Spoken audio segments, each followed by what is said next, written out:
On an October morning, when the light was still too thin to show a face, and the rain was tapping against the glass roof of Union Station, August Rourke stood beneath the arch of the great hall, with a bunch of purple asters wilting slowly in his hand, and he was about to meet a woman who was not the one he believed he was waiting for. He had cut those flowers himself while it was still dark outside, in the rooftop greenhouse where his mother had planted them, and where she had been laid to rest 11 years before. In all those 11 years, no one had been permitted to cut a single stem, and yet this morning he cut 7. His 4 men stood scattered behind him, 10 paces back and no closer, because in this city people understood exactly how much distance a man named Rourke was owed. The train pulled in, letting out one long breath, and he watched each window slide past the way a man watches the sky before a storm. The woman he was waiting for did step down. She saw him standing there with the flowers and the 4 shadows behind him, and then she could not take another step. She backed away and sank onto a stool at the all-night coffee counter in the station hall, her hands shaking too badly to hold a cup. The only person who sat down across from her that morning was a woman wiping down the counter, in a worn canvas coat, an apron still marked with a coffee stain she hadn't had time to take off, her rubber-soled shoes worn down hard along the outer edge in the way that only 10 years of standing in one place can wear them. She sat down without waiting to be asked. Some time later, it was she who crossed the hall with an envelope in her hand. August stepped forward. Flowers first, Hope doing most of the thinking for him. "Miss Ashford?" She raised a hand to stop him before he could come any closer. Not the gesture of a frightened woman, but the gesture of someone who had stopped 1,000 drunks across 1,000 long night shifts and had never once had to raise her voice. "You're looking for the wrong person." 5 words, enough to break a bunch of flowers. The whole hall seemed to miss a breath. The 4 shadows behind him shifted their stance all at once, very slightly, and she did not step back an inch.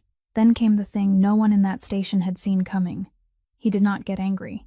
August Rourke looked down at the flowers in his hand, looked up at the rain soaking through both her shoulders, and then he lowered the flowers, took off his black wool coat, and laid it over the shoulders of the woman who had just turned him away.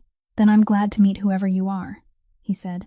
"You walked through the rain all this way to tell a stranger bad news to his face. That's no small thing." She turned to go, then stopped, and said one more thing, quietly, the way a person hands back change. "The second man on your left just lied to you.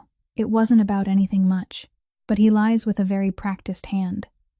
In the records of this city, August Rourke was not a kind man. His name was spoken with the same caution people reserve for bad weather. So the question was never why he didn't get angry. The question was what he saw. He had 31 days before he lost everything his father had left him, and the one condition holding it together had just turned and walked back up the platform. That was what he knew. What he did not know was far larger. 3 years earlier, on a night when the snow fell so heavily the city's streetlights went dark, someone had saved his life and walked away before he could see her face, and this morning, beneath the glass roof of Union Station, he was standing one step away from her without the faintest idea. If this story keeps you to the very last line, leave a like, share it with someone who needs to hear it, and subscribe to our channel so you can sit with us a while longer. The car did not pull away from the curb outside the station for a long while, and none of the 4 men inside it said a word, because their employer had not yet spoken, and in that particular silence, speaking first, had never once worked out well for anybody. August Rourke sat with the envelope resting flat on his knee, still sealed, and he turned it over twice without opening it. Then he asked the man beside the driver a small question about where the car had been parked while he was inside, and the answer came back easy and smooth and slightly wrong, and the man had no way of knowing that a woman in a coffee-stained apron had already handed his employer the shape of that lie the way a person hands back change. August did not raise his voice. He did not ask a second question. He simply turned his head and looked at the man for the length of one long breath, and the look was not angry, and it was not cold. It was something more patient and more terrible than either, the look of a man reading a page he had already decided he would come back to. Then he faced forward again and told the driver to go, and behind him, 3 men who had said nothing at all understood with perfect clarity that whatever else happened in the coming month, they would never again tell this man a lie about anything. Not about a parking space, not about a delivery, not about the weather. That was all it took. In the world August Rourke had grown up in, most men believed power was a thing you demonstrated. He had learned young, from a father who taught him more by silence than by instruction, that power demonstrated is power spent, and power withheld is power that keeps earning. He watched the wet gray city slide past the window, the wipers moving in their steady, tired rhythm, and he thought about a woman who had noticed in 40 seconds something he had missed in 4 years. When they crossed the river, he finally spoke again, and his voice was so low the driver had to lean slightly toward it. "Find out who she is," he said. "The woman who was wiping the counter. Not the one who came off the train," he added, because he saw the confusion begin to form and had no patience for it. "The other one, the one who sat down." Someone asked, carefully, what he wanted done once they found her. "Nothing," August said. "I want to know her name." And that was the only order he gave that morning, and the envelope stayed sealed in his coat pocket all the way home, because he found, to his own considerable surprise, that he was in no particular hurry to read what a woman he had never met had written about a life she had decided not to live. Across the river, in a neighborhood where the buildings leaned close enough together to keep the wind out of the alleys, Maren Sloan walked the last 6 blocks home with her collar turned up and a borrowed black wool coat folded over her arm, because she had not been able to think of any polite way to give it back to a man surrounded by 4 other men, and because it was too fine a thing to leave on a stool in a train station. She climbed the 3 flights slowly, the way a person climbs when their feet have already carried them through a full night, and she turned her key without making a sound, because the sound of that lock was the one sound in the world she had trained herself to soften. The lamp in the corner was still burning, throwing a low, warm circle across the front room. Milo was asleep on the sofa where he always fell asleep waiting, 6 years old and starfished on his back with the blanket pulled up neat to his chin the way Dot had tucked it. 1 sock on and 1 sock off, a book open and face down on his chest, rising and falling with him. Maren stood in the doorway with her coat still on, and looked at him for longer than she needed to. Then she lifted the book, marked the page with the ribbon, set it on the table, and eased her hands under him, and he made the small, complaining noise of a boy who has been carried to bed every night of his life and has decided to protest it on principle, and he was asleep again before she reached the hallway. On the far corner of the kitchen table, where the light did not quite reach, and where she had put them so that the light would not quite reach, sat a stack of folded papers and an envelope from a man named Fitz Barlow, the 3rd one that month, addressed in the same careful hand each time. She stood over it for a moment with her thumb on the edge. Then she turned it face down, the way you turn a photograph you are not ready to look at, and she switched off the lamp, and she went to bed with the sky beginning to gray behind the curtain, and the borrowed coat still hanging by the door, black wool against a wall of chipped paint, looking exactly as out of place as it was. The library at the gray stone house on the north side smelled of cold ash and old paper, and Emmett Vance, who had been the family's attorney for 26 years and looked every one of them, laid the will on the long table and put on his glasses, and did not sit down, because a man reads bad news better standing. August stood at the window with his back to the room, and the rain still coming down on the greenhouse glass 3 floors above them, and he told the lawyer to read it again, all of it, out loud, the way you ask a doctor to repeat a diagnosis you heard perfectly well the first time. Ambrose Rourke had written it in plain language, which was the cruelest thing about it, because plain language leaves a man nowhere to stand. The whole of it, the port, the 3 hotels, the trucking interests, the trust, would pass to his son entire and unbroken, on the condition that his son be a married man keeping 1 household, and that the marriage be confirmed by the Council of 5 Families before his 35th birthday. Failing that condition, half of everything went to his nephew Desmond Rourke, who had never in his life carried a crate off a dock or stood in a cold warehouse at 4 in the morning counting anything, and who had spent the last half-year in unhurried conversation with a development group out of state that had plans for the South Haven waterfront involving 400 households and a great deal of demolition. August had read the will in the summer, the week his father was buried, and he had made the same calculation any man in his position would make, and Vance had watched him make it, and had waited, and now Vance explained, again, why the calculation did not work, because it was not a court that would rule on this. Courts could be argued with. Courts had rules a good attorney could stand inside of. This went to the council, and the council had written its own conditions into the confirmation a generation ago, and they had done it precisely because men like Ambrose Rourke were known for trying to control their sons after death, and men like August Rourke were known for trying to get around it. There were 3 locks. The first was that the marriage had to be vouched for by the people who worked inside the house, the driver, the housekeeper, the cook, under their own names, in their own words, and a man could not buy that, because lying to the council was not a favor you did for your employer. It was a sentence you handed yourself, and everyone in that city old enough to shave understood the difference. The second was one roof. Not a signature, not a certificate, not a photograph in a newspaper, but two people living inside the same walls for the full term, seen doing it, by people who would be asked. The third was the one Vance saved for last, and he took his glasses off before he said it, which was how August knew. Any member of the family could petition for review.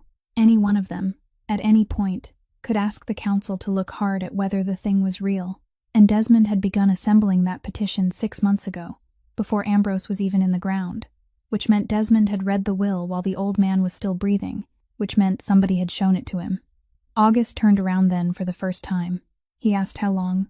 Vance said he did not know, and that he had wondered about it for a while now, and that wondering was not the same as knowing, and that he had learned in 26 years not to say a name out loud until he could put paper under it. There was a long silence in that room, and the rain kept on, and August Rourke looked at the table where his father had signed the thing and understood, finally and completely, what had been done to him. "My father knew exactly what I am," he said. "He knew there was nothing in this city I could not put a price on if I decided to, so he built the one thing I could not buy, and he put everything I have behind it. And then he sat back to see whether I could manage it. He picked up the will, looked at the signature a moment longer, and set it down again. 31 days, he said, and the woman who was supposed to solve it just got back on a train. The message came to the diner 2 days later, not by telephone and not by any of the 4 men from the station, but on a plain card handed across the counter by a driver who waited while she read it, which was itself a kind of message. It gave an address on the South Haven waterfront, and no explanation. And at the bottom, in a hand she did not recognize, someone had written her name correctly. Both parts of it, spelled right, which meant that whoever had gone looking properly. Marin Sloane arrived early, because she had arrived early to every job she had ever held, and because arriving early was the only advantage a person in her position ever got for free, and the woman at the front desk of the port office told her to wait in the corridor outside, on a bench that faced a long wall of frosted glass, with one clear panel set into it at eye height, the way older buildings sometimes have, a window cut for a foreman to watch a floor. Through it she could see into the room beyond, and she could not hear a word of what was happening in there, and that turned out to be the worst part. August Rourke sat on the near edge of the desk rather than behind it, in his shirt sleeves, his coat over the back of the chair, and across from him stood a heavy-set man in his 50s, with his cap in both hands, turning it slowly, the way a man turns something when his hands need a job. There were 2 other men in the room, and neither of them moved, and neither of them spoke, and the whole scene had the terrible stillness of a photograph. Marin pieced together most of it later, but she understood the shape of it right then, because she had spent 10 years reading rooms through the fog of a diner window. The man with the cap had run the loading crews for 11 years. Money had come down from the company for equipment, for the harnesses and the cable and the inspections, and some of that money had not gone where it was supposed to go, and it had gone on not going there for a long time. And eventually a chain that should have been replaced 2 winters ago had not been replaced, and 2 men who had walked onto a dock that morning expecting to walk off it in the same condition had not. Both of them would recover. Neither of them would load a crate again. What Marin watched through the glass was August Rourke setting a folder on the desk and opening it and turning it around so the man with the cap could see what was in it, photographs and receipts, and then setting a single sheet of paper beside it, a list of names typed one under another.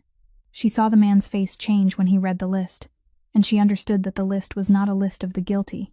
It was a list of everyone the man loved. Then August said 3 sentences. His mouth barely moved.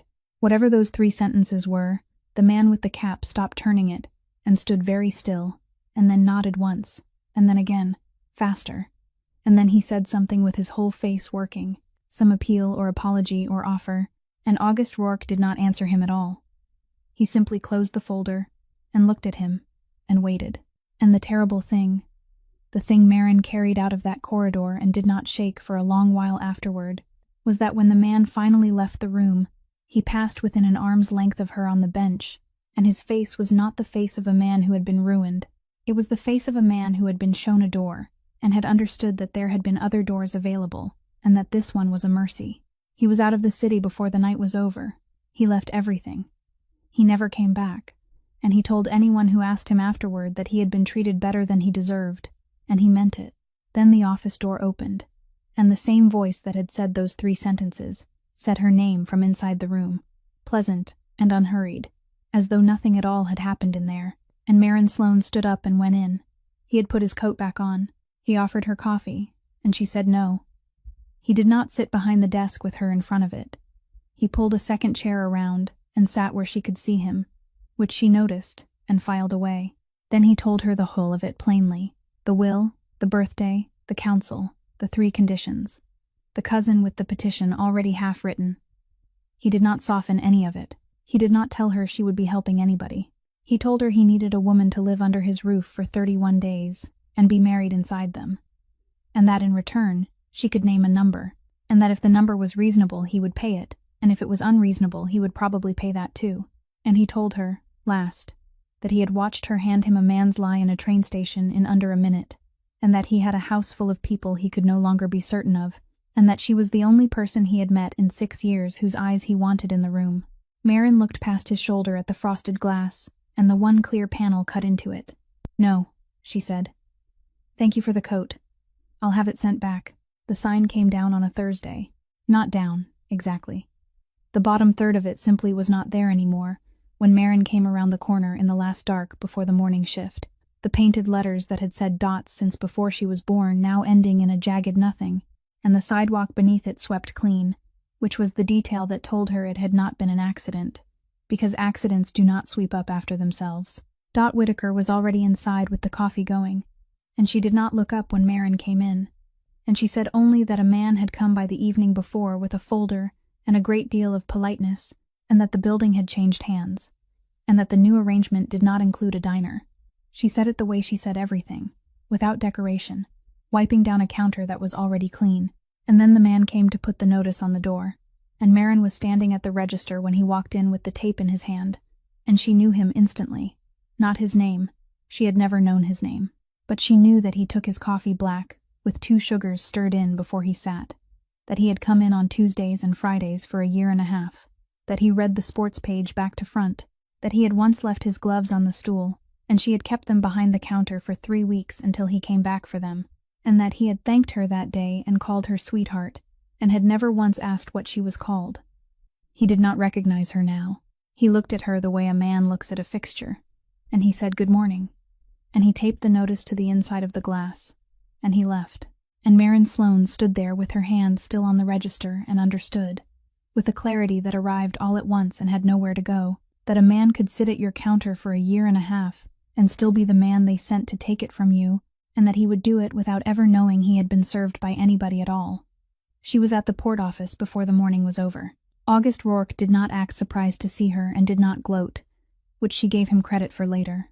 She told him she was not selling herself, and she was not selling her name, and she was not selling anything that would still be gone after the 31 days were over, and that what she was selling was 31 days of work, and that if he wanted that, she had 3 conditions, and they were not negotiable. First, separate rooms, and no one in that house was ever to be told otherwise, because she was not going to build the whole thing on a lie told to the very people whose word would have to hold it up. Second, the diner. Not saved by charity and not bought as a gift, but back in Dot Whitaker's hands under Dot Whitaker's name, and Marin wanted to see the paper. Third, and she said this one more slowly than the others, when it was over, cleanly, and nobody was to come looking for her afterward with an envelope or a favor or a job, because she had spent her whole life having things handed to her by people who then owned a little piece of her, and she was done with that. August listened to all 3 without interrupting, which almost nobody in her life had ever done, and then he agreed to all 3 in the order she had given them, and then he said one more thing. He said that the second condition was the only one that would cost him anything, and that she should know it was also the only one that had made him certain about her. The gray stone house stood behind a low wall on a street where the trees were older than the buildings, and it did not look like money so much as it looked like a place money had settled into a long time ago and stopped moving. Nobody carried her bag for her, because she did not let them, and that was the first thing the household noticed about her. Bernadette Nash, who had run the house for 22 years and whom everyone in it called Bertie, except the man who paid her, met Marin in the front hall with her hands folded and looked her over once, thoroughly, from the shoes upward, and then said, "This way, girl," and turned and walked. And Marin followed her past 7 doors on the 2nd floor.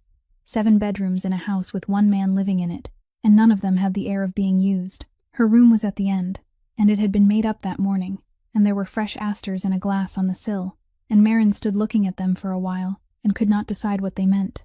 That first night she woke in the deep part of it, thirsty and disoriented in a bed too soft for her, and she came down the stairs in her socks with her hand on the rail. There was a light on in the library. Through the half-open door she could see the long green sofa near the cold fireplace, and August Rourke asleep on it in his shirt-sleeves with a blanket he had clearly pulled over himself without unfolding, 1 arm hanging down, a book on the floor beside him where it had dropped. 7 bedrooms upstairs.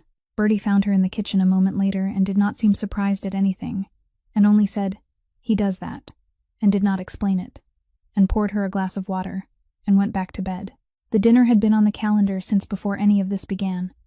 A thing the family did 4 times a year in that house, whether anybody wanted it or not, and Bertie told Marin about it the way you tell someone about weather that is already on its way. 7 men came. Marin was seated at the foot of the table because that was where August had put her, deliberately and in full view, and she spent the first part of the evening discovering that the hardest work she had done in 10 years was sitting still with her hands in her lap while other people were served. She lasted through the soup.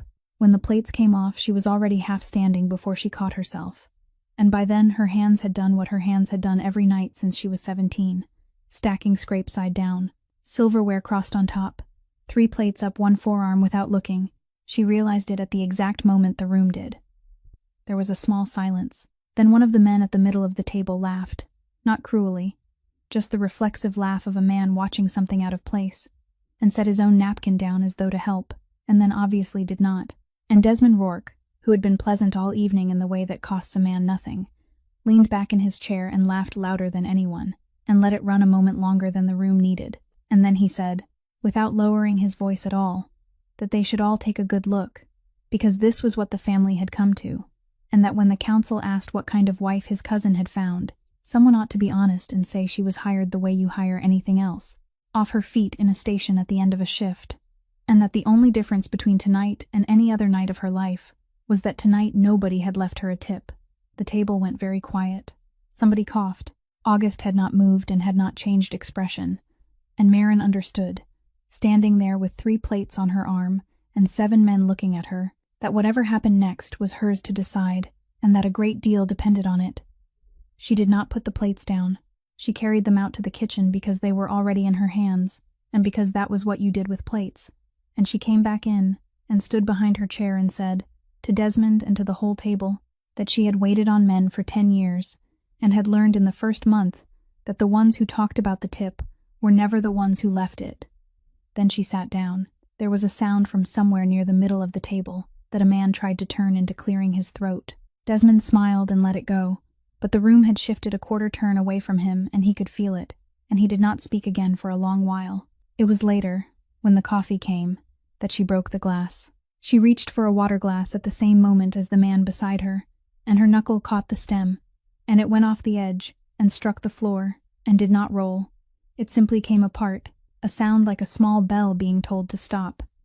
And Marin went rigid. She knew that glass. She had picked one up that afternoon while helping Bertie set the table. Had felt the weight of it.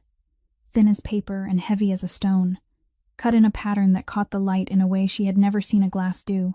And she had held it, and known, without being told, that it was worth 2 full shifts on her feet, the tips included.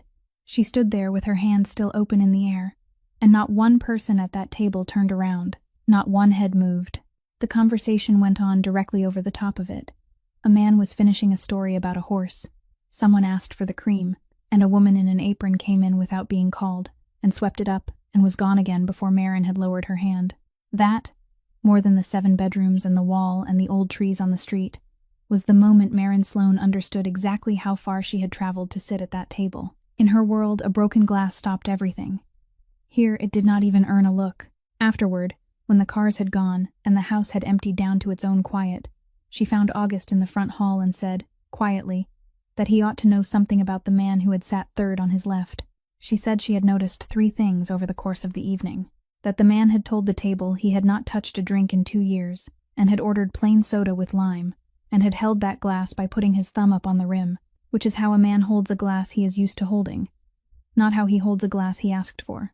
That he had never once looked at what he was drinking, and people only stop looking at what they drink when they drink the same thing every day, and that he had arrived in another man's car, but had gone out the side door at the end of the evening and turned left down the drive without hesitating, toward the space behind the greenhouse where the family parked, which meant he had been to that house before, at night, when its owner was not home. He did not ask her whether she was certain. He did not ask her to say it again, or to describe the man's hands, or to explain how a person could build a conclusion like that out of a thumb on a rim and a turn down a driveway. He stood in the front hall with his coat over his arm and listened until she was finished, and then he said thank you and good night, and he went into the library, and that was all. Maren went up the stairs feeling something she could not name and did not enjoy, which was the particular hollowness of having handed over something valuable and received nothing back that told her where it had gone. She expected, over the following days, to notice an absence. She had watched a man walk out of a port office with his cap in his hands, and she assumed she now knew how these things ended. But the man who had sat third on the left came to the house twice that week. He came for coffee in the morning room and stayed an hour. He was given a folder to look at. He was shown, in confidence, with the door closed, a shipping schedule that August described as a problem he was trying to keep quiet, and he made sympathetic noises and left with the shape of it in his head, and he was walked to his car by the man himself, which was a courtesy the household had seen extended perhaps 4 times in as many years. Maren watched all of it from the landing and from the doorway of the morning room and from the kitchen window, and she understood none of it for 2 days, and then she understood all of it at once. The schedule was wrong. Not clumsily wrong, not obviously wrong. It was wrong in one small particular that only mattered to a person planning to be somewhere at a certain time. And whatever came back to August afterward, whoever moved and whoever waited, and whoever showed up at the wrong dock on the wrong evening, would tell him not only that the man third on the left was carrying, but exactly whose ear he was carrying it to, and how fast, and how much of it got there intact. He was not going to lose the man. He was going to keep him, and feed him, and let him walk that food across the city again and again, and the man would go on believing he was trusted, right up until the day it stopped being useful. She found August in the library that evening, standing at the shelf with a glass he was not drinking from. She said she had told him a thing about a man. She had not told him what to do with it. And August Rourke turned around and looked at her with an expression she had not seen on him before. Something almost apologetic, and not apologetic at all. A man who lies to you is worth more than a man who does not, he said, provided you find out first.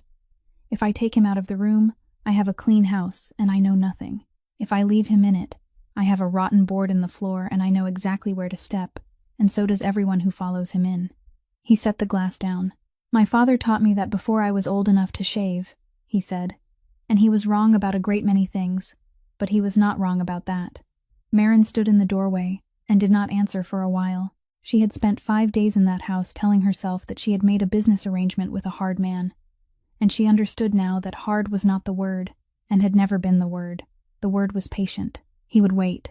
He would let a man come to his table and drink his coffee, and take his money, and go on believing himself clever.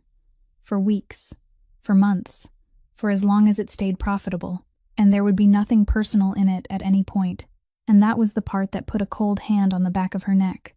I don't think I like the way you think, she said. He did not argue with her. You will get used to it, he said. It was Bertie who said it first, at the kitchen table. In the flat way she said everything, that a house this size with a boy staying across town in it was a foolish arrangement, and that if the child was going to sleep somewhere he might as well eat somewhere, and that she had already told the cook. So Milo came to dinner on a Sunday, with his own small suitcase and his book under his arm, and he was 6 years old, and had never in his life been in a room that big, and he handled it the way 6-year-olds handle things, which is to say he looked up once, said, "Huh," and then asked where the bathroom was. He was not shy of August Rourke. Nobody had told him to be, which turned out to be the whole difference. He looked at the man at the head of the table the way he looked at everything else in the house, with frank practical interest, and somewhere between the potatoes and the pie, he asked him whether he liked plants. August said he supposed he did not think about it much. Milo said that was not an answer, and Bertie put her napkin to her mouth and had to look at the ceiling for a moment. And August, who had spent the week teaching a man to carry lies across a city, found himself explaining to a first grader that there was a greenhouse on the roof, and that he had not been up in it in a long while. Milo asked to see it. So they went up, the three of them, and the boy walked the length of the beds with his hands behind his back like a small inspector, and stopped at the water can and picked it up and asked how often. August said he did not know. Milo said his aunt watered on Tuesdays and Fridays, and that you were supposed to put your finger in the dirt first, and if it came out clean you waited. August said that seemed like a lot of trouble. Milo said, with enormous patience, that it was less trouble than a dead plant. And August Rourke laughed out loud, an actual laugh, and Bertie, standing in the doorway, heard a sound she had not heard in that house in 11 years, and turned around and went back down the stairs and did not tell anybody why. They argued about it for 10 minutes. The boy did not give an inch. Then he set the can down and dug in his pocket and pulled out a card, folded once, soft at the edges from being carried, and handed it over and said this was the good cake, and would he make it, because his aunt could make it, but she made it wrong on purpose, less sugar, and he had been waiting for somebody in this house to have a proper kitchen. He said all of it cheerfully, swinging one foot, entirely untroubled. August unfolded the card. It was a recipe, written out in a woman's hand, rounded and careful, the kind of writing a person uses when they intend the thing to be kept. Halfway down, in the margin beside the sugar, someone had written in smaller letters, more than it says. August Rourke stood in his mother's greenhouse, holding a stranger's handwriting, and did not say anything for a moment. And Milo, who was 6, and had already moved on, was crouched at the end of the last bed asking what the purple ones were called. Marin had come up the stairs behind them without either of them noticing, and she was standing in the doorway when the boy asked, and she was looking where he was looking. There were asters at the end of that bed, a low, untidy crowd of them, deep purple, still going strong this late in the year.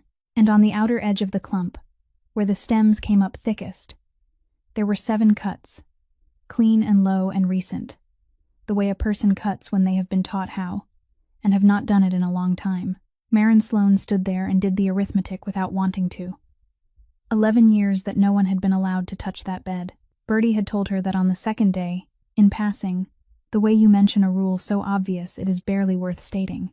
And on a wet morning at the end of a station platform, a man she had never met had been standing under a glass roof, holding 7 of them. She did not say anything about it. Milo asked again what they were called.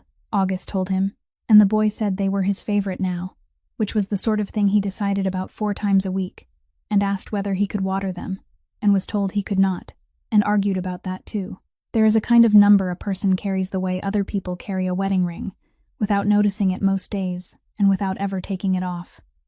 Marin Sloane had carried 3 characters for 2 years. She had come around a corner into the last part of a night, and there had been a car pulling away, and she had not been close enough to do anything, and had been close enough to see, and what she had kept was the tail end of a plate, and a dent low on the rear passenger door, deep and old, the kind a car gets in a parking lot and its owner decides not to fix. Her sister Junie was gone before the morning. In the 2 years since, Marin had said those 3 characters out loud more times than she could count. She had given them to the officers who came to the apartment, twice, patiently the first time, and less patiently the second. She had given them to a man from the insurance company, who wrote them down and never called back. She had given them to a lawyer who explained, kindly, that a waitress at the end of a double shift describing 3 characters and a dent was not a thing that could be built on, and that memory was the least reliable evidence there was, and that he was sorry. She had stopped saying them out loud after that. She had not stopped saying them. It was Bertie who put her in the office in the first place, on an ordinary afternoon, because the household books were being pulled together ahead of the council, and because the woman who usually did it had gone to her daughters in Ohio, and because, as Bertie put it, the girl had a head on her. So Marin sat on the floor of a back office, in the gray stone house, with the old dispatch ledgers of the family's trucking concern stacked around her, sorting them by year, doing the flattest possible work, and she was not looking for anything, and had no reason on earth to be. The ledgers went back a long way. Each page was a column of dates and destinations, and a column of vehicles, listed by the last 3 characters of the plate, because that was how dispatchers had always written them, quick and short, and beside some of them, a clerk had added a note in the margin about a fault, a bad tire, A heater out, a light gone.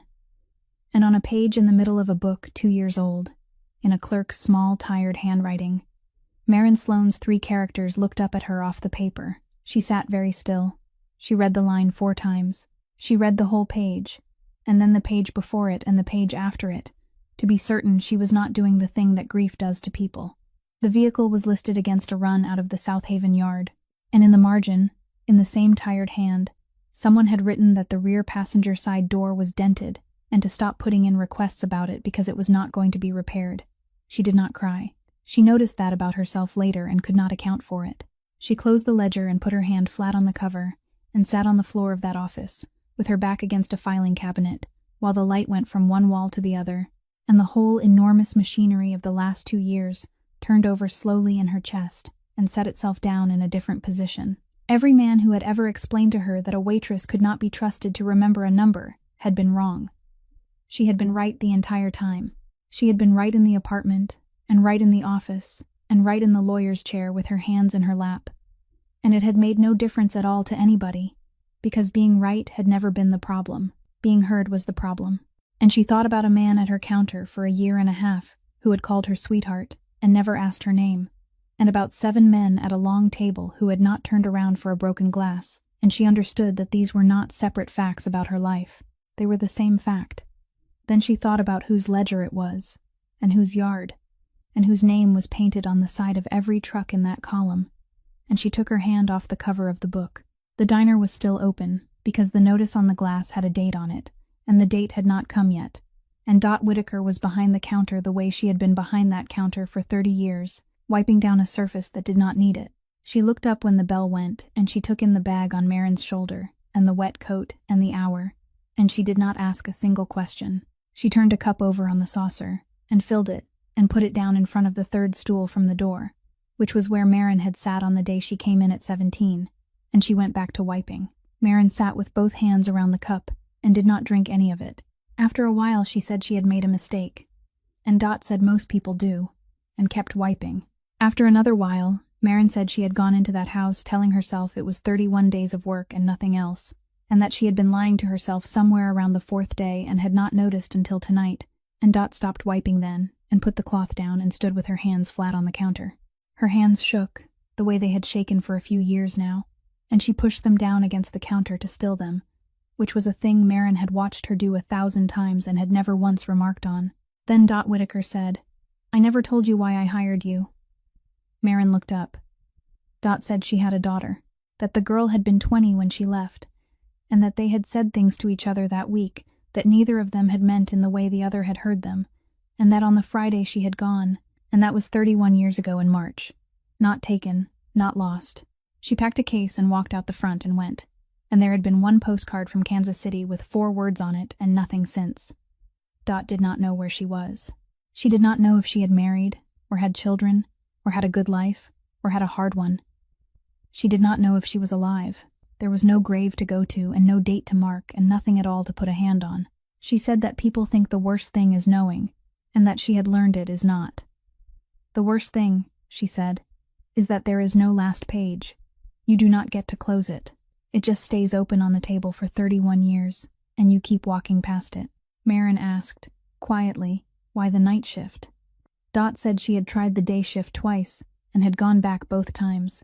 She said if you are a woman with a daughter somewhere out in the world, you find you do not much like the idea of your door being locked at night.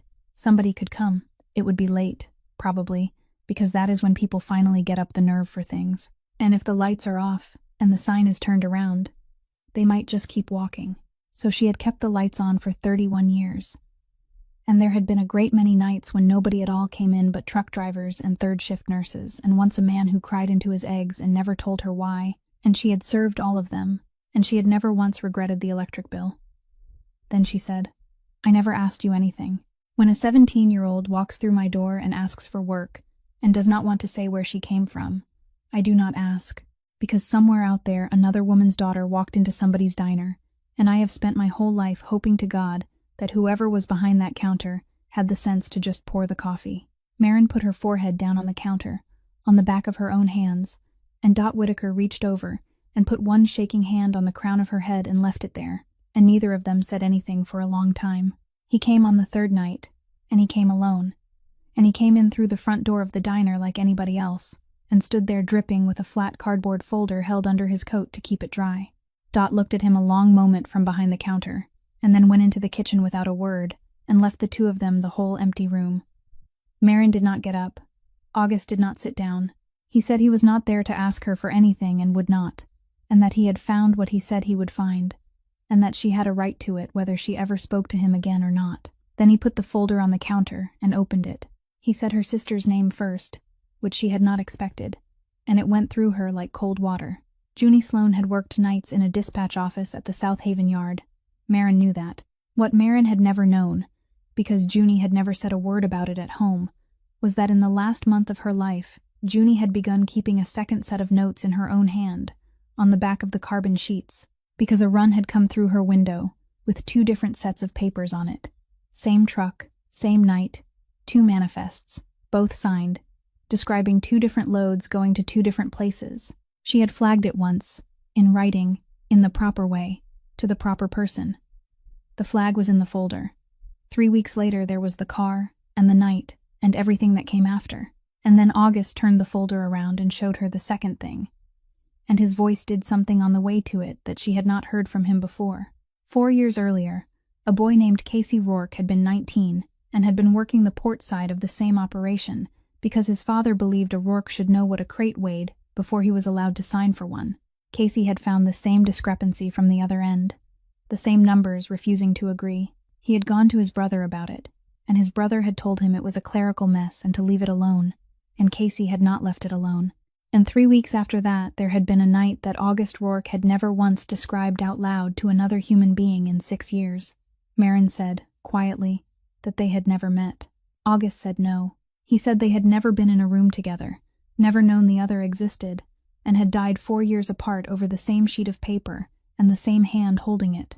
And then he stood there in that empty diner with the rain running off him, and said the other thing, the thing he had come to say, and had been dreading the whole way across the river. He said that 6 years ago he had gone looking, that he had been 28 and out of his mind and had turned the city over, that a man he trusted had come to him within the week with a direction, a name, a set of reasons that hung together, a group working out of the north side with a motive that made sense if you did not look at it too long.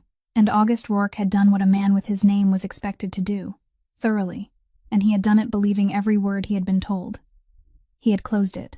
He had gone to his father afterward and told him it was closed, and the old man had put a hand on the back of his neck and said nothing, and August had carried the belief that his brother was settled for 6 years, the way you carry a stone in your coat, heavy and cold and yours. And tonight he had gone back and read the direction he had been given 6 years ago, with the ledgers open beside it. And the man who had come to him within the week with a name and a reason and a set of hangings together had been Desmond. He did not raise his voice. He put both hands flat on the counter. He said, "I spent 6 years thinking I had buried my brother's business. It turns out I was the shovel." Maren looked at him. He was not angry. That was what undid her. She had braced herself for fury, because fury she could have stood in the doorway of. But the man in front of her was hollowed out and perfectly still. A man who has just discovered that the one thing he did in his life he was proud of, the one violent certainty he had allowed himself, had been aimed for him by the person it was meant to protect. He had been used as a tool against his own dead, and the same hand that had aimed him had, 4 years later, put a truck on a street at the end of a night shift. She said his brother's name out loud, once, for the first time. Casey. He said yes. She asked how old. He said 19. She said her sister had been 32. And then Maren Sloane sat on a stool in a diner that was going to be closed by the end of the month, and understood that she had spent 2 years being the only person in the world who cared what had happened to Junie, and that she was not the only person anymore, and that the second person had walked into her reign the same way she had once walked into someone else's, and she did not know yet whether that was mercy or the cruelest thing that had ever happened to her. She went back to the gray stone house the next evening, and she did not make a speech about it, and neither did anybody else. Bertie took her bag out of her hand at the door and carried it up herself, and that was the entire conversation on the subject. And because Maren Sloane had not stopped being who she was, she noticed the boy on her second day back. Reese Dolan was 20 and drove the second car, and was the youngest person in the household by 15 years. And he had been perfectly ordinary until the evening she came down the back stairs and saw him standing at the end of the drive with a telephone he had not been issued, angled away from the house, talking fast and low, and she watched him look at the kitchen window twice while he did it. She did not tell anyone. She waited 2 days, and then she came out the side door while he was polishing a fender, and she said, without any heat in it at all, that she knew, and she watched the color go out of his face in stages. He did not deny it. He told her about his mother and the hospital on Fullerton, and the bills that had come in a stack and gone on coming, and about a man who had been very kind and very patient, and had never once asked him for anything that felt like a betrayal, until it was far too late to stop. He was crying by the end, badly, the way a 20-year-old cries when he has been holding something for months. Maren took him by the elbow and walked him out the back gate into the alley, and she took every dollar she had left in the world out of her coat, which was not a great deal and was all of it, and she put it in his hand and closed his fingers over it. She told him to go tonight, to go to his mother, and not to come back. And then she told him the important part, which was that he was never to tell a living soul that she had been the one who saw him. He asked her why she was doing it. She said that a person's whole life can turn on whether somebody decides to look at them or look through them, and that she had been looked through more times than she could count, and that she was not going to be the one who did it to him. Then she went back inside and washed the dishes she had left in the sink. Nobody in that house ever knew. It was that same night that Grady Sutter came, and he had driven straight through from Georgia without stopping, unshaven and gray with it, and he stood in the front hall with his hat in his hand because Bertie would not let him pass the mat with those boots. He had brought the lease. He had brought the letters.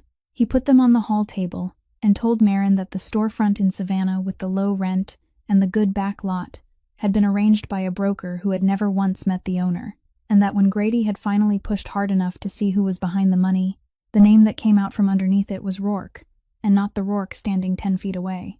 He said he had torn up his half of it in the man's office and had gotten in the truck and driven.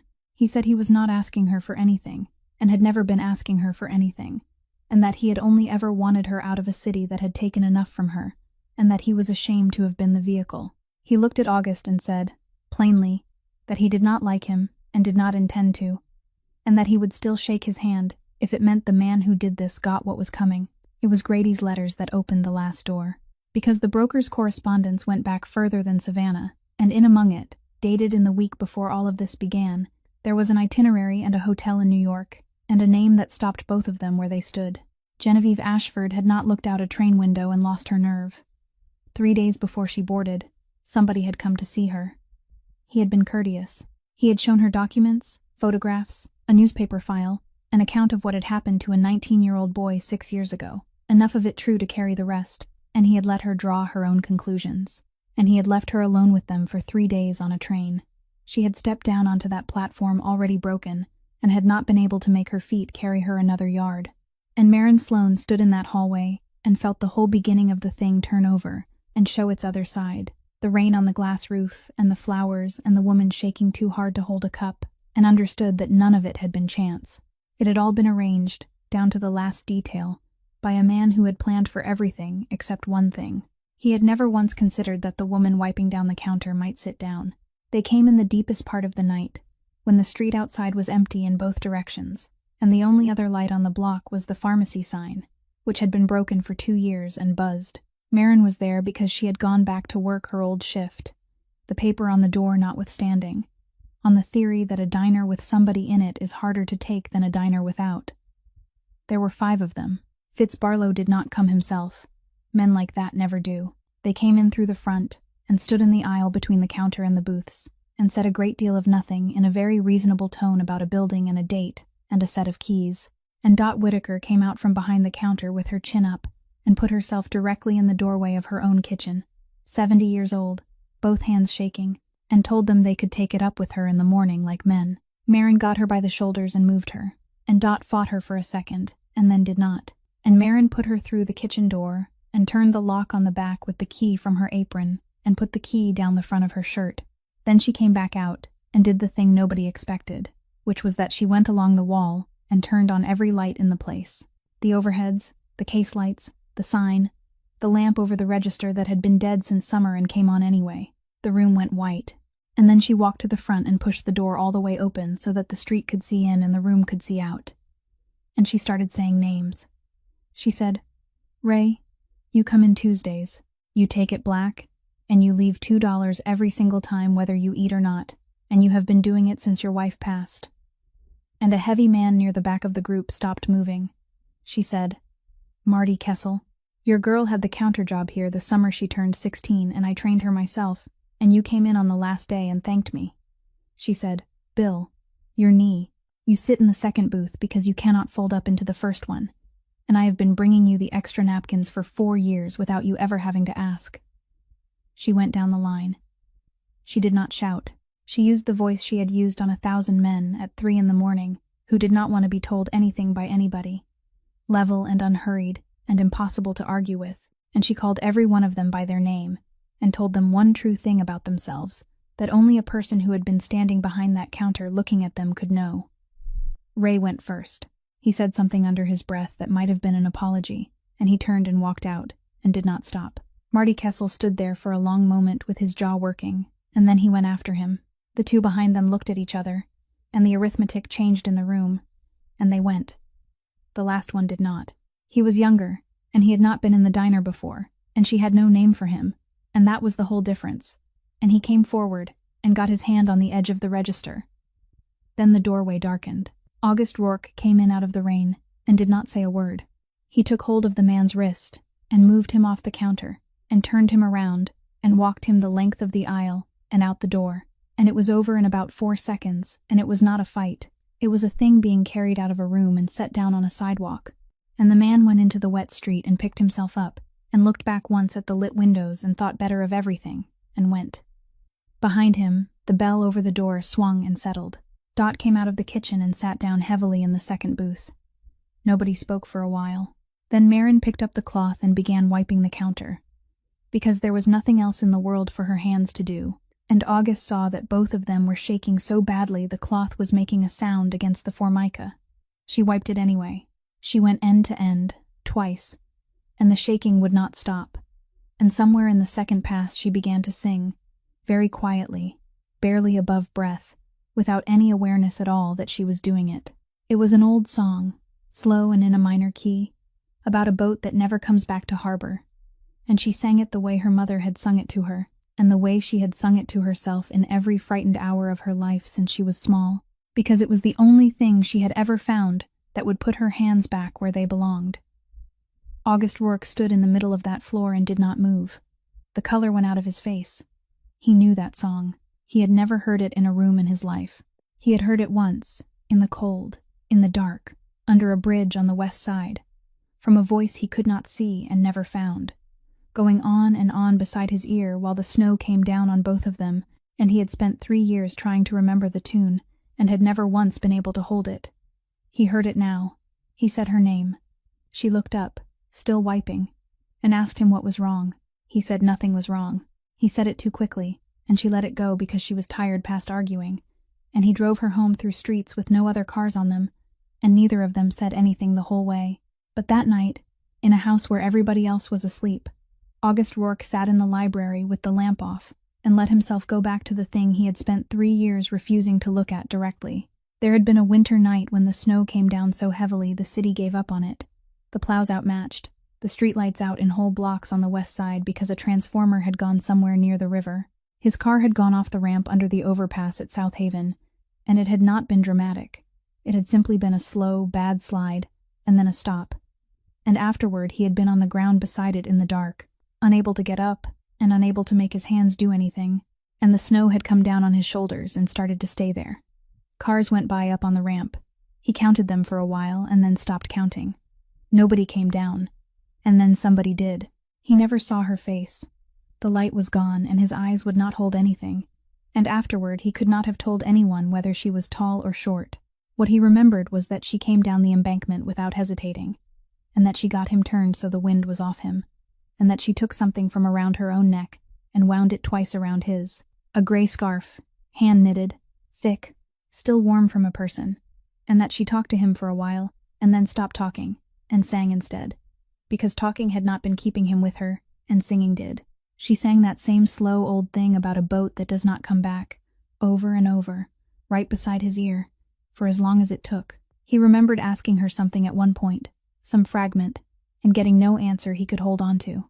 He remembered the sound of a siren coming up the ramp and turning, and the feeling of the snow being brushed off his face by a hand, and then the space beside him being empty. She was gone before the ambulance reached him.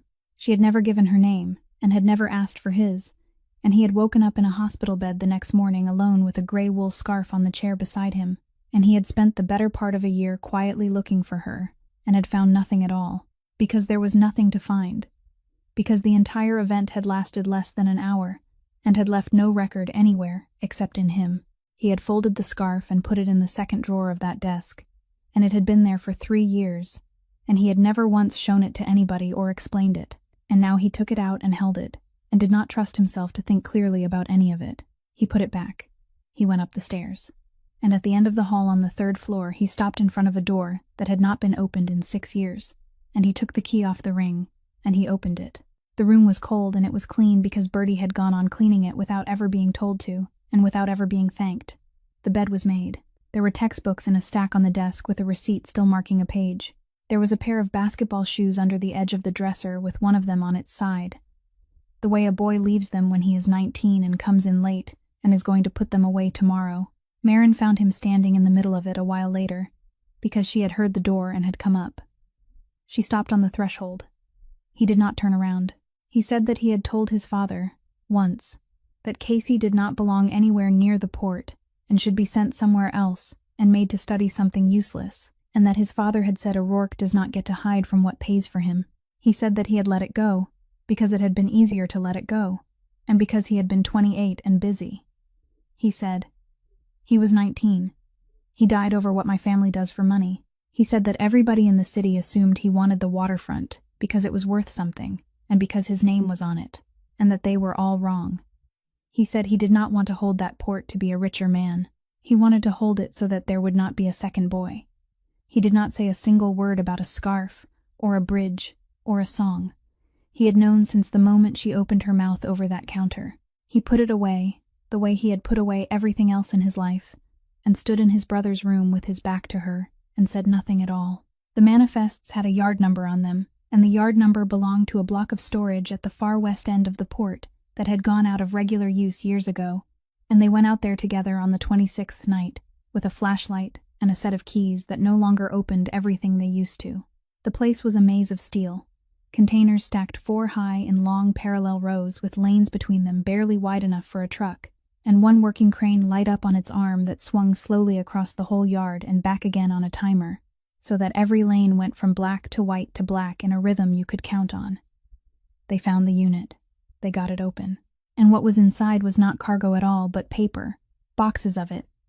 The original file copies that should have been destroyed 4 years ago, and 6 years ago, and had not been, because the man who ordered them destroyed had kept them instead, the way a certain kind of man always keeps the thing that could hang him because he cannot quite believe it will ever be used against him. August had one box open, and was on his knee in front of it, when they heard the gate. It was a long way off, and it was unmistakable, the heavy grind of a rolling gate motor starting up, and then, a moment later, the sound changing pitch as it began to come down. He said run, and neither of them did anything else for the next several minutes. They went down the lane between the stacks with the flashlight off, because the crane light was better than a flashlight and worse, and every time it came around, they had to be behind steel. They heard men at the north end, 2 of them, calling to each other without urgency, which was the frightening part. Nobody was shouting. Nobody was running. They were simply walking the lanes the way you walk a field you have already fenced. August pulled her sideways into a gap between 2 containers, where the corrugation left a person about the width of a coat, and they stood pressed in there, while a set of footsteps came down the lane and passed within arm's reach on the metal grating, and went on, and the crane light came around and turned the whole lane white, and then let it go. The gate motor was still running somewhere behind them, still coming down, and August put his mouth close to her ear and said there was a service door at the southeast corner, and it would be shut, but it would not be locked because the padlock had been broken since spring, and that she should go first. She went. She got 2 lanes over and put her back against cold steel, and waited for the light to swing, and when it came around, she was looking straight at a man standing not 15 feet away, at the mouth of the lane, alone, breathing hard, with his hand on the corner of a container to steady himself. He was in his 50s, heavy through the shoulders, a gray zip jacket, a flat cap pushed back, a face gone slack with the effort of walking a yard he was too old to be walking. And the crane light held him for a full second, and Maren Sloane looked at him, and knew him. Not from a plate, not from a file. She knew him from the third stool from the door. Black coffee, 1 sugar, never 2. Always the same booth if the stool was taken. He came in before the early shift at the yard, 3 or 4 mornings a week, for 2 years. He read the racing page. He had a laugh like a cough. He always, every single time, counted out the exact change and left it in a small stack beside the cup. And he always said, "Thank you, sweetheart."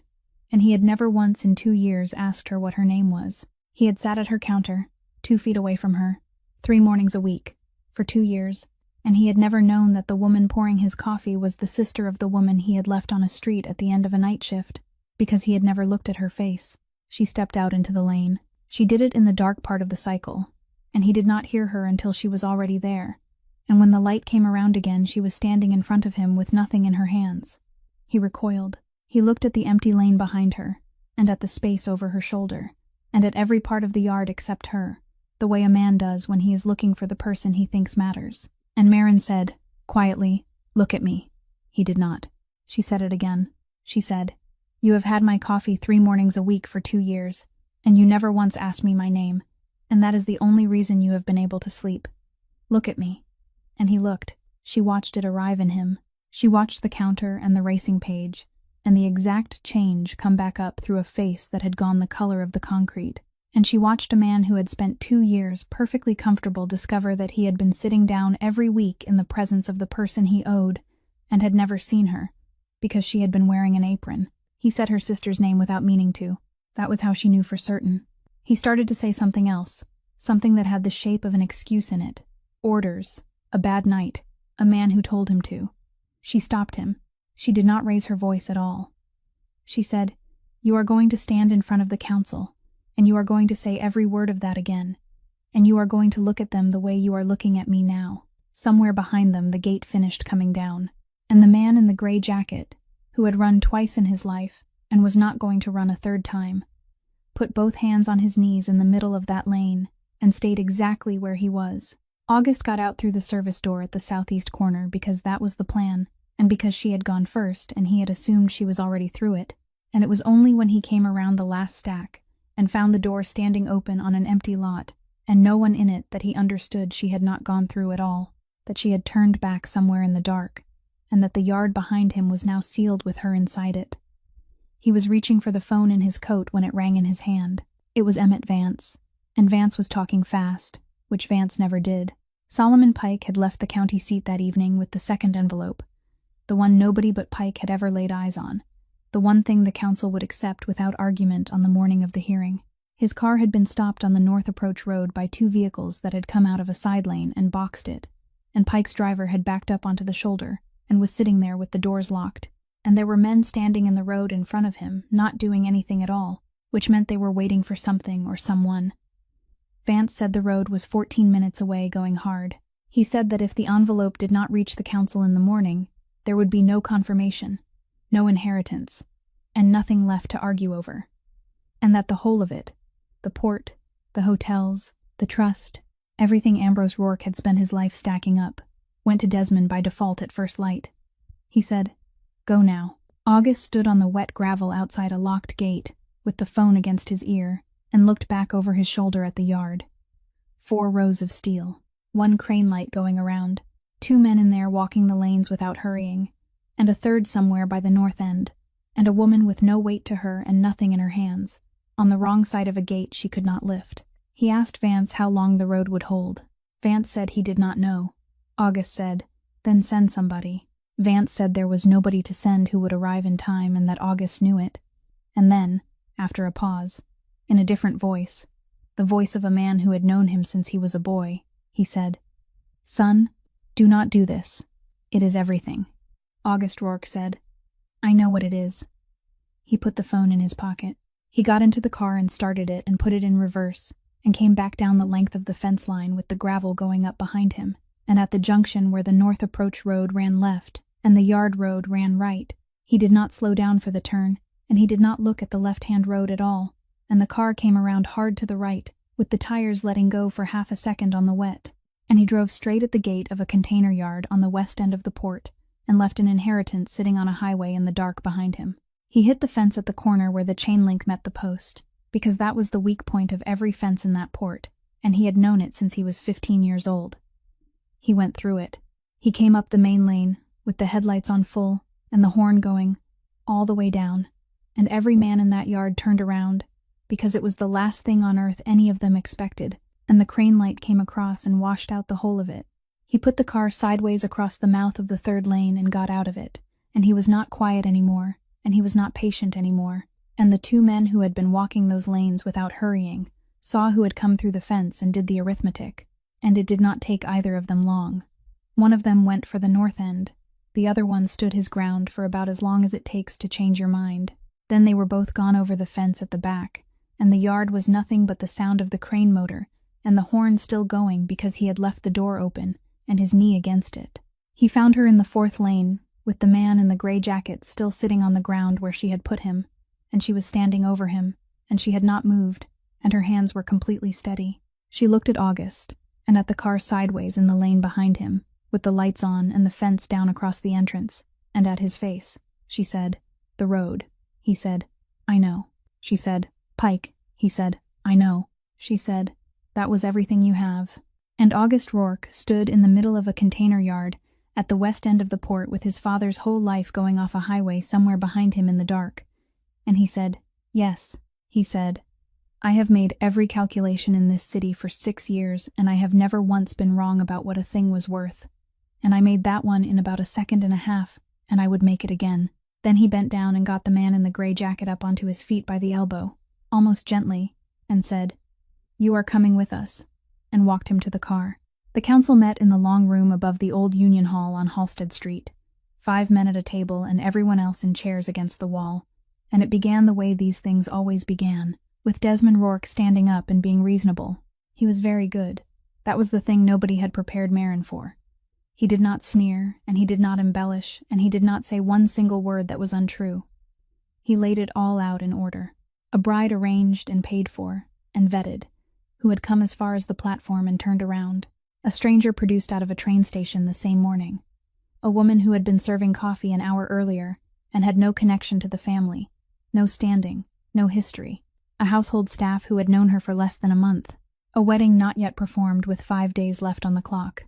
He said he took no pleasure in it. He said his cousin was a man he had grown up beside, and that grief did strange things to a man's judgment.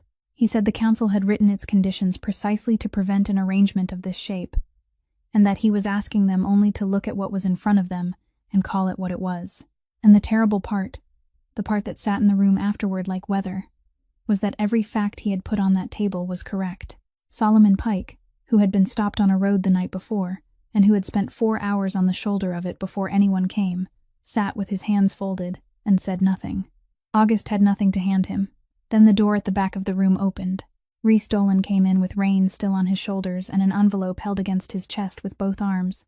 20 years old, white as paper, and he stopped just inside the door, because he had never in his life been in a room like that one. He had been the one sent. That was what came out over the next several minutes, in a voice that broke twice and that he kept going anyway. He had been the one who knew the North Approach Road because he had driven it every week for a year, and he had been given a job and a time and told where to be, and he had gone. He had gotten there ahead of the others. He had gone to the car and taken the envelope off the seat, exactly as instructed, and then he had stood in the dark on the shoulder of that road holding it, and he had not driven it back to the man who sent him. He had driven it here and sat outside in his mother's car until morning, because he had not known what else to do with himself. Somebody asked him why. Rhys Dolan looked at the floor and said that a person in that house had caught him at something a few weeks back and could have finished him with a sentence, and had not, and had put the last money she had into his hand instead, and had made him promise never to say she had done it. He said, "So I never did say. But she never told me I couldn't pay it back." Nobody in that room had known. Not August, not Bertie, not Vance, not one of the 5 men at the table. Marin sat absolutely still with her hands in her lap, and did not look at anybody. Then the man in the gray jacket stood up, and he said it all again. Every word.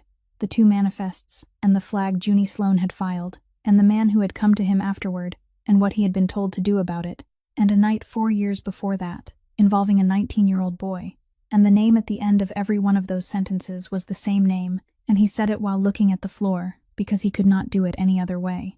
When he finished, Solomon Pike took off his glasses and looked down the table at Desmond Rourke and asked him one question. He asked him whether he knew the name of the woman sitting at the end of the second row. Desmond opened his mouth. He looked at her. Everyone in that room watched him look at her, and watched him try, and watched him fail, and the silence went on 4 full seconds too long. Pike put his glasses back on. He said that in this room they had spent a great deal of the morning discussing what a marriage was, and whether this one was real, and that he found he was no longer interested in that question. He said the question he was interested in was how a man could stand up and describe a woman's entire life and character to a council of 5 for 20 minutes and not be able to produce her name. And that was the end of it. It took another hour to say formally what everyone had already understood, and Desmond Rourke did not speak again. Afterward, in the corridor outside, with people moving past them in both directions, Marin stood against the wall, and August stood in front of her, and she said, "When did you know?" He said, "The night you sang." She looked at him for a long moment. She said, "That was 14 days ago." He said yes. She asked him why in God's name he had said nothing, and August Rourke said that if she had known who she was to him, every word she said in that room today would have come out of her mouth already shaped, and Pike would have heard the shape of it, because Pike hears everything. He said, "I have spent my whole life deciding when I speak. It is the only thing I have ever really owned." He said, "That was the first time I ever kept quiet for somebody else, instead of for myself." They were alone in the small room off the hall afterward, the 2 of them, with the door shut and the noise of the building going on somewhere below. August put a folder down on the table between them and did not open it, and Desmond looked at it and knew exactly what it was, because he had spent his life around men who put folders on tables. Everything the man in the gray jacket had said, written down and signed. The file copies out of the container. 2 dates, 2 names, and the paper that connected them to one hand.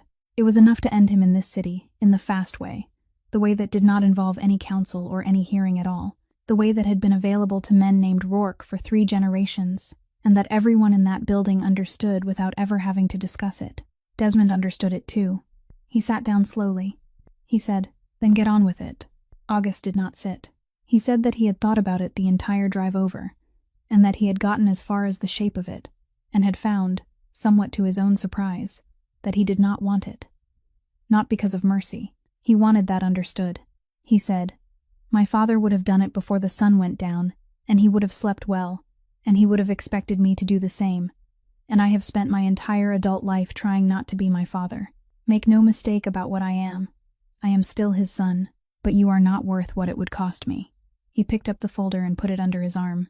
He said the council would take it instead, all of it, and that Desmond would sit in that long room on Halsted Street and listen while every name was read out in front of the 5 men whose regard he had been chasing since he was a boy, and then in front of every family in the city, and that he would not be sent anywhere, and would not be hidden, and would not be made into anything anyone could feel sorry for. He said, "You are going to live. You are going to live a long time, right here, in this city, in a rented room somewhere on the north side, and you are going to walk into every restaurant in it for the next 30 years and watch the room change temperature, and not one single person in this town is ever going to call you Mr. Rourke again." Then he left him in there. Solomon Pike came to the Greystone house that evening himself rather than sending it, and he sat in the library and took the second envelope out of his coat and said that Ambrose had given it to him 9 years ago, with instructions that it was to be opened only if his son ever let the whole thing go of his own free will, and that Pike had carried it that long, assuming he would die with it still sealed. Vance read it out loud, because August asked him to. It was in Ambrose Rourke's hand, and it was not long, and there was no affection anywhere in it. He wrote that he had known what Desmond was for a long while, since before the boy was grown. He wrote that after Casey he had suspected, and had gone as far as making certain, and had then done nothing at all, because a family that eats itself in public is finished, and because he had judged that the name would not survive it. He wrote that he had let his son go out and put the thing to rest against the wrong door, and had watched him come home believing it was settled, and had said nothing then either. He wrote, "I chose the family over both of them, and I would like to tell you I have not slept since, but I have slept fine, and that is the part you should be most afraid of." And then, near the bottom, he wrote that he had put the marriage condition in the will not because he wanted his son to have a wife. He wrote that he had wanted his son to have somebody in the room, somebody standing close enough to see him make the choice, so that when the moment came, and it always comes, he would not be able to make it the way I made mine. The deed enclosed with the letter transferred the South Haven port. Only that, not the hotels, not the trucking concern, not the trust, none of which had ever been Ambrose's to give conditionally, and all of which passed by default at first light on the 29th day to the man who had defaulted them. And the transfer of the port was itself conditional, in one line, in the old man's own writing. It took effect only if his son signed away his claim to everything else voluntarily and in front of witnesses. Vance took his glasses off and said, quietly, that he had 1 hour to think about it, and that as his attorney, he was obliged to tell him what he was giving up, and that the number was very large. August Rourke asked for the pen. He signed it in front of Pike and Vance and Bertie Nash, who had been asked to stay, and who stood at the end of the table with her hands folded.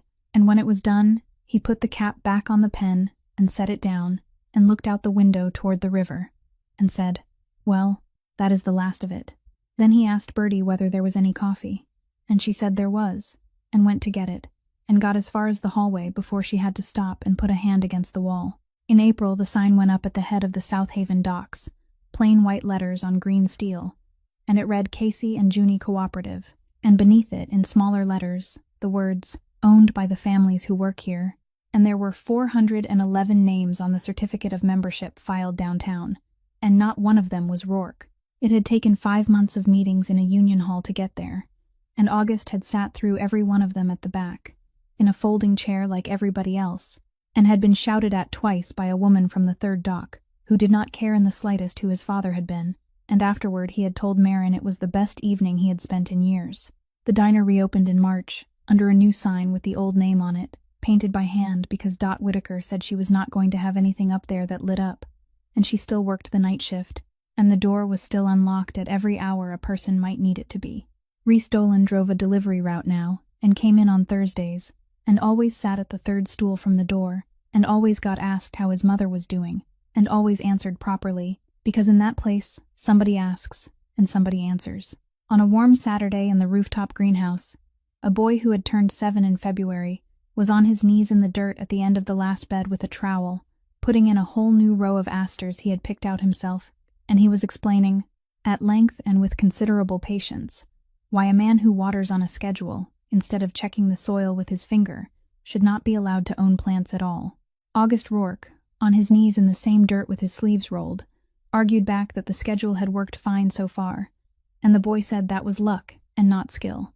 And Marin, coming up the stairs with a tray, heard the pair of them going at it before she reached the top, and stood in the doorway a while just to listen. On the hook beside the greenhouse door, where the light came through in the afternoons, hung a gray wool scarf, hand-knitted, thick, a little worn at one end. Nobody had ever suggested putting it away. Nobody ever did. And perhaps that is the whole of it. There are hundreds of people in that neighborhood right now in uniforms and aprons and work jackets, pouring the coffee, carrying the boxes, holding the doors, and most of them will go their entire lives without one person in a position of power ever asking them their name. This story does not tell you that a waitress can stand level with a powerful man, because that is a nice thing to say and it is not always true. It tells you something smaller and much truer. What decides the worth of a person is not the place they happen to be standing. It is what they do on the night when they are certain that nobody will ever know they did it. She gave a young man her last dollars and made him swear to keep it quiet, and that quiet kindness came back 6 months later and stood in a doorway with an envelope. Kindness done in the dark does not disappear. It waits. So look at the people who serve you today. Ask them their name. It costs you nothing, and to them it may be the whole difference.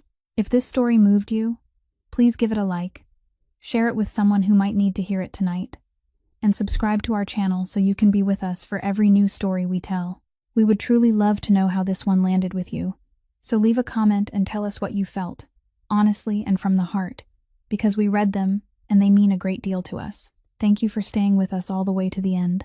We wish you good health, peace in your home, and gentle days ahead. Goodbye for now, and we will see you in the next video.